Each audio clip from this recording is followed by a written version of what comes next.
All right, we are here at Citi Field before the Mets take on the Texas Rangers.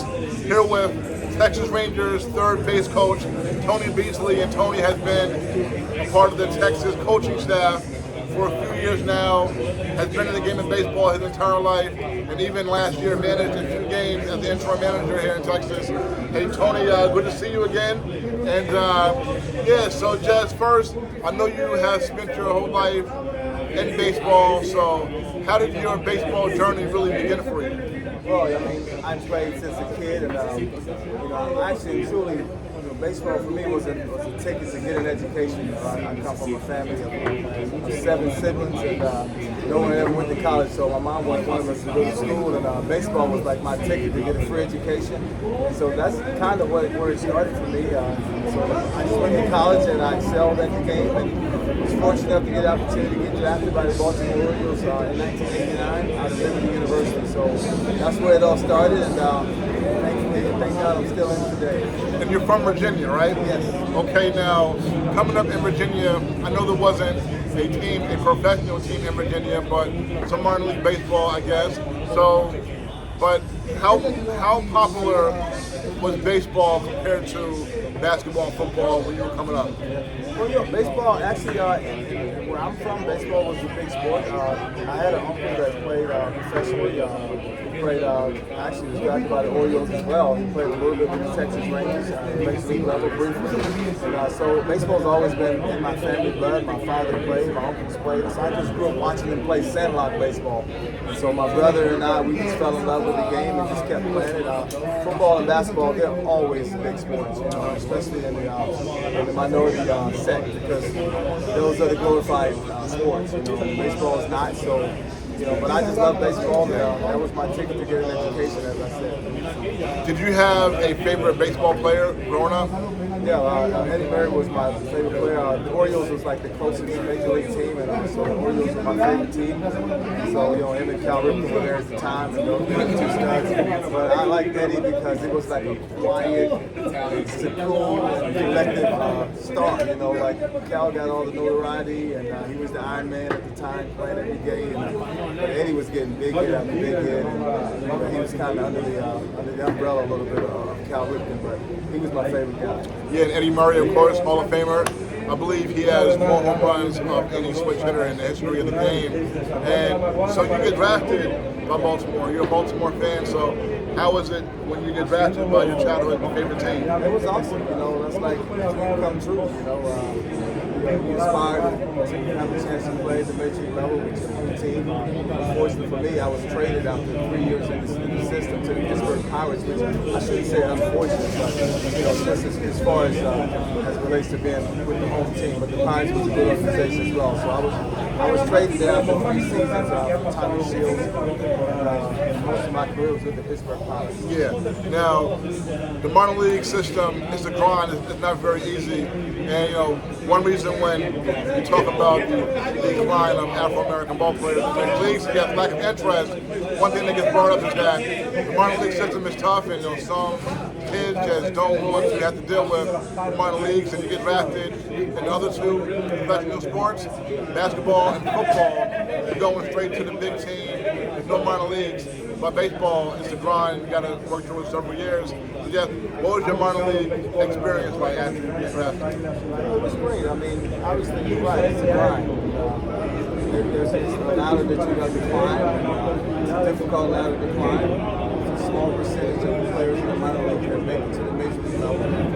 But at the same time, I think because of the minor league system, it gives more athletes the opportunity to sell and be a major league player. Like football and basketball, yes, you may get instant gratification, but there are less opportunities because it's a smaller roster. So I just think, baseball, minor leagues teach you so much about life and just the friendships and the places that you go, the people that you meet, those experiences and those acquaintances, they last forever. Now, you've been in coaching for a long time. How did you get into coaching? Well, when I was done playing, GM at the time was Ken Bonifay, and he told me whenever I was done playing that was a job for me, coaching if I so desired. And so my last year, they allowed me to just get a feel for it. As a player coach in AA, I was basically a coach. I was just on the player salary. And I was in on meetings and just kind of seeing what the nuances of coaching was all about. So I kind of fell in love with it. And I started out as a hitting coach. I loved that. I loved teaching hitting and watching young kids progress and get better. Then I had the opportunity to manage. And then I really loved that. The opportunity to lead a group of men and to just take a group of individuals from all over the world and allow them to transform into a cohesive unit. That was a huge deal for me. I enjoyed that a lot. Definitely. So I know you manage the Pirates organization and a couple others.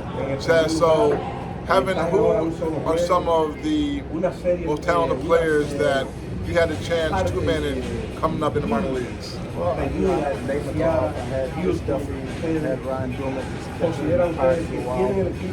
had Jose Batista, player that made the biggest splash. But I had Batista for like 3 years on mine. So wow. He was Rule 5 a lot, and he kept coming back to me. I had him in A-ball, I had him in AA. And I was working in Pittsburgh as well. I was third base coach there. So, he's probably the main guy that I was able to manage and have an impact on his career. It was great to see him do as well as he did. He just retired officially a week ago in Toronto. Yeah, we stay in touch. But for me, it was just about impacting lives and helping growing boys to men. All of them can have an impact on society. They're not all going to be major league players, but they're all going to be difference makers. And that's what it was all about. So there's very few of those guys that I don't keep in contact with today, or they reach out to me and thank me.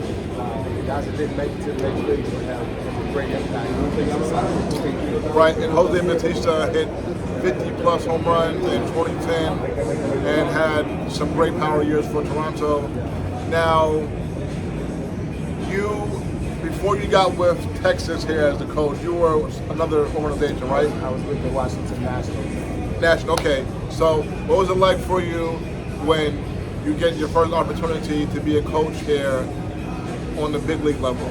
Well, my first big league coaching experience actually was 2006. It was Frank Robinson's last year. Right, for Washington. Washington Nationals. Yes. I was his third base coach for that 1 year, that last year. So what was that? Yeah, so Frank Robinson, one of the legends, actually the first Afro-American manager ever when he was the player manager of Cleveland in the 70s. So what was it like to have you as his third base coach? It was an absolute honor.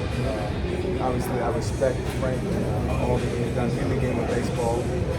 Just the stature of the man. I was a little intimidated in the beginning because I had so much respect for him that I wanted to call him Mr. Robinson. In baseball, that's taboo. You call people by their first name. Right. And I just had a hard time calling him Frank. But I called him Mr. Robinson initially, and he laughed and said, "Don't ever call me that again." So he forced me to call him Frank. But we built a good relationship. We kept in touch up until he got ill. And rest his soul. He's resting now in heaven. But he was a great man. He gave me an opportunity to coach on the Major League side for a legend. Something I'll never forget. Yes, Frank Robinson, I believe he's still the only man to win the MVP in both the National and the American League. And was that the first year that they were in Washington? It was the second year. Okay. One player who I know was on that team who I think is one of the best talents that I've seen, and he's really slept on. He reminds me a lot of Mookie Betts and Ronald Acuna.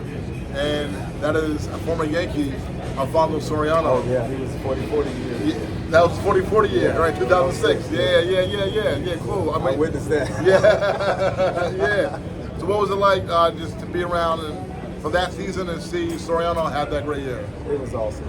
What a great guy. Hard worker, man. When Jim Bowden first signed him, he had played second. He never played left field.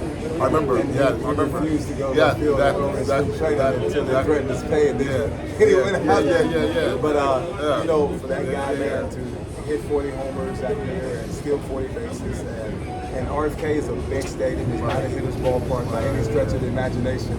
and he was launching balls out of there like there's nothing. So he was just impressive to watch, But his work ethic, his preparation, just how he went about his day-to-day was impressive. But what a great guy, good teammate, very personable guy, laughing and having fun, but very focused at the same time. So he was a part of the family, man. And, once in a while, Instagram, he may say, "What's up?" I hope I run into him at some point, but I'd like to see him again. Yeah, no, that's funny because I remember that story, that time, and Alfonso was saying, because at second base, honestly, at second base, he was putting up Hall of Fame numbers. He would have stayed at second base with his numbers over 400 home runs. He may be in the Hall of Fame right now. And so I remember at the time he didn't want to go in the outfield. People were like, "Oh, Frank Robinson is not going to deal with that," and so there's no way Alfonso Toriano is going to win that battle. That's funny. All right, so now, Jazz, let me ask you. So you've been here in Texas for a few years, and last year I know you got the chance to manage a few games, and you've been managing for a long time in the minor leagues. Jazz, I'm sure you have some aspirations of possibly being a manager one day. And I pointed out before that there's really been about less than 20 Afro-American managers in the history of Major League Baseball. So just in terms of one day possibly having an opportunity, what do you think you can bring to a ball club as a manager? It's all about galvanizing a group of guys. Baseball is about relationships, motivation. All these guys are talented. Everyone is talented. So you can just breathe life into them and belief and confidence in them, and just allow them to relax and be at their best. If you can get them at their best person, their best self, the best player is going to show on the field. And so I think that's what it's all about right now. It's just being relational. Obviously, all of us that have been in the game, we all know the game. It started saying this guy knows the game better than this guy. We all know the game. We've been in the game a long time. But it's how you connect, especially with today's player. It's a little different element. So how do you connect with that player? How do you bring the best out of that player? Knowing what buttons to push to build those right relationships. When to motivate by a hug, when to motivate by a kick in the butt, whatever that player needs. So that's the fun part of it. Just get out and watch the guys play and know that they're giving it all, that you create a good environment for them to thrive. Right, and as last year when you got a few games to be the manager, manage some games as a major league manager, not too many people on the planet can say that. So what was that experience like last year when you were the manager for a few games here with Texas? Obviously losing is never fun. We were losing at the time, so that part of it was not good. For the organization to deem me the person to lead the team for the last 48 games of the season, it was an honor. I'm grateful that they thought that I was the guy to lead the team. And for me, I was just happy to have the opportunity to do it. I wanted to learn as much as I could in those 48 days. Just wanted to get us to have fun and try to finish strong and play a good brand of baseball. It's not a whole lot you can change within 48 games left in the Major League season. It'd be nice to have like an off season, a whole spring training, and just kind of put things together. But I was very thankful and grateful for the opportunity I got. But God's will, then I'll do it. No doubt. Okay, two more for you. Just when you were playing as a ball player, it could be in the minor leagues or it could be outside of the minor leagues. Who's the most talented player that you ever played with?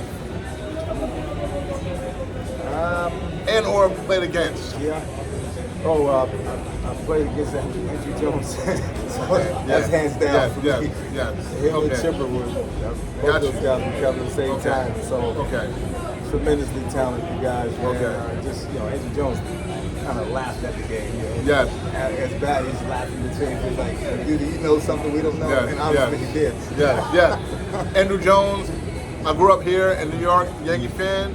My first time seeing him in the World Series, '96. I have an uncle who lives in Atlanta. He was telling me before the World Series, "Oh, this is young kid, we got 19 years old, Andrew Jones, yada, yada, yada." I'm like, "Yeah, okay, whatever." World Series, game 1 or game 2, he hit 2 home runs against the Yankees immediately, boom. And Yankees lost the first 2 games of that series, and my uncle was like, "Yeah, that's Andrew Jones." And I was like, "Okay, I'll tell you." All right, and last one, as a coach, manager, who's the most talented player that you had the chance to manage? Well, I mean, right now I'm watching Corey Seager play every day. Yeah. It's impressive. It's very impressive. Obviously, I've been fortunate to see Brian Zimmerman play with him in DC. Unbelievable player. Also Adrian Beltre, I've watched him play.